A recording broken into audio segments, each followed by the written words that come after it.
I woke up this morning. I was up early in the morning and then decided, why would I get up early in the morning if I can, take a day off? And I did see the first time I was up. Yeah, it's official. Matarazzo is done in Hoffenheim. Just felt like dead man walking for a while, Stefan. We've talked in length about all the things that have been going on with Hoffenheim, this dismantling of the sporting director, Alexander Rosa, ahead of the season, right? The question on whether Dietmar Hopp, the almighty owner, is still the owner or not the owner. We know he's given back his shares and turned Hoffenheim back into a 50+1 club. But, as the Germans say, wer zahlt, schafft an. Those who pay make the decisions. And it seems like that is still very much the case. I feel a little bad for Matarazzo, to be honest with you, because it's not like he inherited an easy situation here with everything that's going on in and around the club.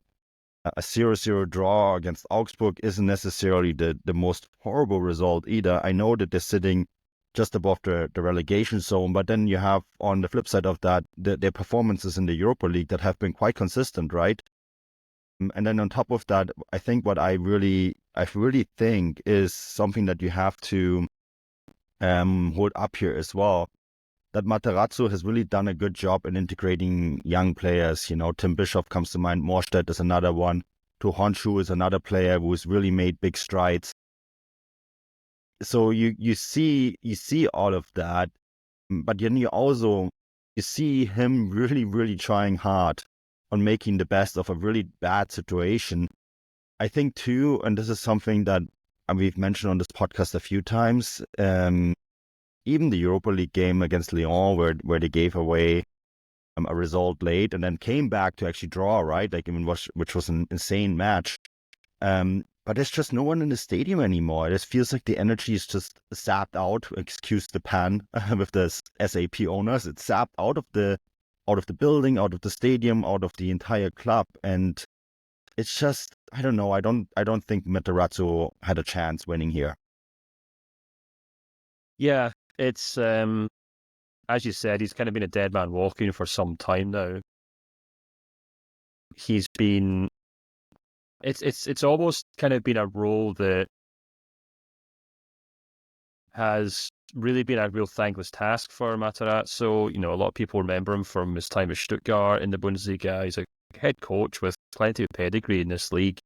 And it just kind of feels like he's just had to weather one storm after the other. I think I saw on Kicker today saying he just had this constant kind of, the way they put it was almost like he had this constant procession of finals that he had to win, because it just felt like they just kind of went from one kind of disaster to another. The most recent one, of course, being that game against Bochum, which they won. I think that was just before the last international break, or maybe just after. I can't remember. Which led to Bochum sacking their head coach, which we'll get on to later in the show. But you kind of thought maybe Hoffenheim had kind of turned a corner here. And obviously they had a really good run. They had Heidenheim, St. Pauli, and then Augsburg. And, that's a run of games that really any Hoffenheim head coach should be looking to win, to be perfectly honest with you.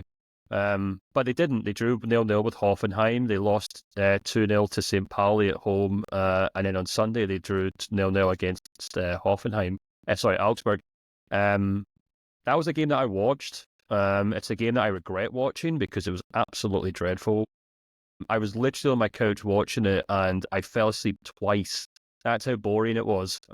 Two teams who, the first half was okay, but the second half was just absolutely dreadful. And it was it was a game that I think would really struggle to convince anyone that Matarazzo, was getting the best out of this team, perhaps. But I don't know. It was also a game that I actually thought Hoffenheim were okay in. Augsburg have actually been really good at home this season. I think they've picked up almost all their points at home. But on the kind of balance of things, I actually thought Hoffenheim gave as good as they got. No one obviously scored a great amount of goals. It was a game in which I think both teams were maybe a little apprehensive about going full gung-ho in because they didn't want to lose it. But Hoffenheim kind of huffed and puffed without really doing a huge amount. It's really telling to me just how much they're still so reliant on Kramaric in that team, who, must be pushing 40 by now. He's 33, obviously, but, it feels like he's 40 sometimes. He's still a good player, don't get me wrong. He's still very useful. Same with Grealish in the middle of the park, Stack, Bralman. It's a team that just kind of feels like it's been there for years and years and years and years. And when you kind of couple that with everything that's going on at the club, as you said, Hopp kind of gave up his controlling stake of the club, but he's still undoubtedly kind of picking what happens behind the scenes, to the point that actually he wanted a different head coach to come in instead of Matarazzo, and Matarazzo got the job a couple of years ago, but apparently he had a big fight with the board about it, and they eventually ended up settling on Matarazzo as a compromise. Obviously, there's been a lot of club protests. At this game in particular, there was literally about a dozen Hoffenheim fans there, and in the way, and like our subscriber chat, people were kind of laughing at that, saying, well, typical Hoffenheim. And yes, of course, they're not the most well-supported club in Germany, but that was quite stark even for them. And I think that kind of shows the just complete lack of enthusiasm for the club at this moment in time. And you could make the argument that Matarazzo's not really the problem here. The problem is the board. The problem is the owner. The problem is that the fans are fed up with the way the club's being run. The fact is that you can look at that squad and you could say there's very little in that squad that suggests that they should be anything above maybe 4 or 5 points, maybe above the relegation zone. I don't think they're as bad as the 2 or 3 clubs fighting relegation this season, but they're not much better than it, as is shown in the last 3 games against Heidenheim, St. Pauli, and now a 0-0 draw against a decent Augsburg team. But I guess the way that football is, you can only pull so many levers to try and fix things, and unfortunately one of the most obvious ones is to remove the head coach. And interestingly enough, the guy who was appointed above him, Andreas Schicker, sporting director or director of sport, whatever you want to call it, has come from Sturm Graz, and according to a lot of the reports in Germany, it looks as though his former partner in crime at Sturm Graz, the head coach there, Christian Ilzer, Manu, you could probably tell me the best way to pronounce it. He's the front runner to be replaced him. So it looks like Hoffenheim might be looking to basically outsource this whole thing to the sporting department at Sturm Graz, and hoping that they can bring in their sporting director and head coach, and maybe that will be able to fix things. But yeah, I don't know. Matarazzo looked like a guy who just kind of had accepted his fate a long time ago. He was interviewed after the game, and he more or less just said, "Look, I've accepted, what's happening. I'm not afraid." His exact phrase was, "I'm not afraid of anything. What's coming is coming. I'm doing my job as well as I can. I can't influence the rest." And I actually think that's a pretty understandable thing for him to say. He doesn't have the best squad in the world. The club's in chaos. The fans are upset at everything that's going on at the club. And he can walk away from it all with his head held up high and say, give his best. But it felt like a pretty impossible situation. Yeah, I think Matarazzo will probably get a job really quickly in Germany or in the United States. There's a few MLS clubs that will probably take him in a heartbeat and pay him all the money in the world. But Christian Ilzer, But I think Manu, before you say that though, I'm pretty sure I read somewhere that he's forgotten how to speak English because he's been in Germany for so long. So I actually, this is any MLS owners listening to the show or administrators, I'm sure some of them do, because they follow everything Manu's up to. Please bear that in mind. Don't charter a flight from from Stuttgart, where he probably lives, to New York, and expect him to show up in the press conference answering questions, because he might struggle with it. It is actually pretty funny. I did a few interviews with him. I did a roundtable for once with a bunch of US journalists, and I mean, he speaks English, but it sounded like it was his second language, and that's understandable. When I spend a good 12, 18 months in a row in North America, my German takes some time to get used to again. You think and work in the language. It can go away. It's unfortunate. I feel the same way about Glaswegian, to be honest with you. Whenever I go back to Glasgow and have a few pints with my friends, it takes about 3 or 4 drinks before I can actually figure out what they're saying. Yeah, I guess it's and the you've met same my way. friends, man, and you know what they sound like. I do. I mean, thankfully I'm Bavarian, so I understand every dialect in the world. It's Yeah, I mean, the Matarazzo thing is, it's going to be interesting to see where he lands, and I'm pretty sure he will land on his 2 feet. But, the whole situation with and you already mentioned it, with the managing director, right? Andreas Schicker, who came from Sturm Graz. So Sturm Graz is currently one of those Austrian model clubs, to ended RB Salzburg, or Red Bull Salzburg's title streak. Currently in the Champions League, Ilzer is the head coach there. I'm pretty sure that's how you pronounce it. It's a very hard set. And it is the common reflex for Bundesliga teams that currently can't find a head coach in Germany to go to Austria and poach whoever is the best head coach there. It makes sense too. It's the Red Bull school of football. I know it's Sturm Graz, but it's very prevalent there, the way that they play football, the attacking style of football that is being played and coached, and being really, I'm pretty sure there's Red Bull in Austrian water nowadays. So, it's like everywhere. And so it kind of makes sense, but this is what I don't understand. Andreas Schicker comes in right at the beginning of the season, and it's very clear that he's the new managing director of sport, and he wants to maybe hire his own head coach.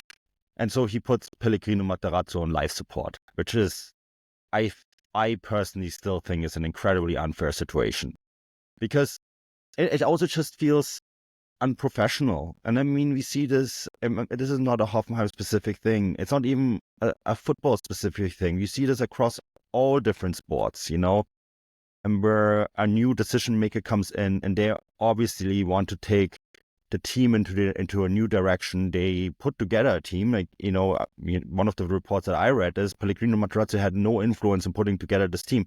Now, that's not uncommon in German football. It's usually the sporting directors, managing directors that put together the team, but the head coach at least sits on the table. That wasn't the case here at all. So if that is the way you're going, make that decision before match day 1, rather than having this, really awkward situation where you're putting a person into this limbo. And if it's you waiting for a head coach that is maybe not available right now, well, I don't know. That's not fair to the person that is in charge at the moment. And this is like a general criticism, because you see this in so many different sports. A great example is Man United with Erik ten Hag, right? I mean, we all knew that was going to come. It was a dead man walking situation, and it felt like he was on life support. And in the moment the other guy that they wanted was available, they were going to do it, and so they did. And this feels the very same way. And I just think that is maybe, I personally, this is maybe to end my rant, I just think it's highly unprofessional. And I think it's also damaging to the organization, because you wasted, a third of the season now, knowing that this is going to happen. That is just not especially for a team that sees itself as being this innovator and being part of the software company and all that sort of thing. It seems like foresight was very much lacking here.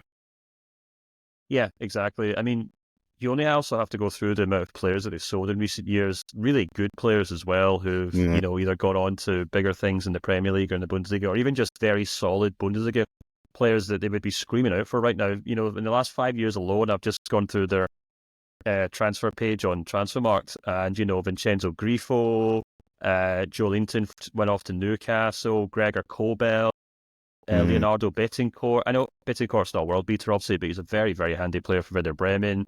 David Raum, Georgino Rutter, Christoph Baumgartner, obviously at Leipzig, Angelo Stiller, who they sold for €5 billion. And then, of course, Maximilian Bayer is the most obvious one this summer, who was, their main man last year. So what happens when you have these... Can I add one? They also sure. shoved Sebastian Hoeneß out of the door in a very similar fashion than with Matarazzo. Yeah, exactly. And, and on top of that, what have they done? They've signed Adam Schlozek for €80 million, who couldn't string 2 passes together at Leverkusen. So, this is the thing. They need a hard reset, because Hoffenheim are obviously one of these clubs who have prided themselves in recent years on being able to sign young players, develop them, turn them around, and sell them on. And as you said, they kind of pride themselves on being owned by this, technology magnate and this guy who outthinks their opponents, blah, blah, blah. But there's only so many times you can sell amazing players every summer and replace them. It takes a much bigger system. You look at Leipzig, they they've got probably one of the most comprehensive scouting networks in the world if you kind of add up all their sister clubs, and even they struggle to accommodate when they sell too many of their players every year. So I think Hoffenheim are more or less like a mini Leipzig in a sense, in the way that they try to run their club. Not just in terms of their player recruitment and the way they try to build clubs, but obviously, or build squads, but obviously the way that rival fans would argue they're both plastic clubs to an extent. But they've just been selling far too many good players without bringing in good enough ones to replace them, and I think Klozek's a perfect example of that, where there's nothing really about that signing that makes me think they've managed to outthink Leverkusen, or they've managed to pick up a smart signing there who maybe Leverkusen didn't know how to get the best out of him. It just seemed like a very lazy signing because they had a bit of money in their back pocket because they managed to get a top price for Maximilian Bayer. So I think they need a hard reset. I think they have to work really hard on how to rebuild their squad, their scouting network, their recruitment plans. Hopefully avoid relegation this year and just kind of start from scratch next year. And whether it's this head coach from Sturm Graz who does that, I guess we'll have to wait and see. I personally wonder if the Bundesliga was better off if Hoffenheim get relegated, but that's a discussion for another day. I'm sure a lot of football fans in Germany would agree with you on that remark. I mean, like, there is that parallel to Leipzig, but Leipzig isn't a real city, right? And it's not a stadium built on the side of a highway in the middle of nowhere. There is real people there and real interest. It's a little different. Yeah, and there is other towns and cities in and around that area, like Mannheim and Kaiserslautern and all those places, that can fully support a Bundesliga team with passionate fans. That is maybe a criticism I would have when it comes to this whole construct.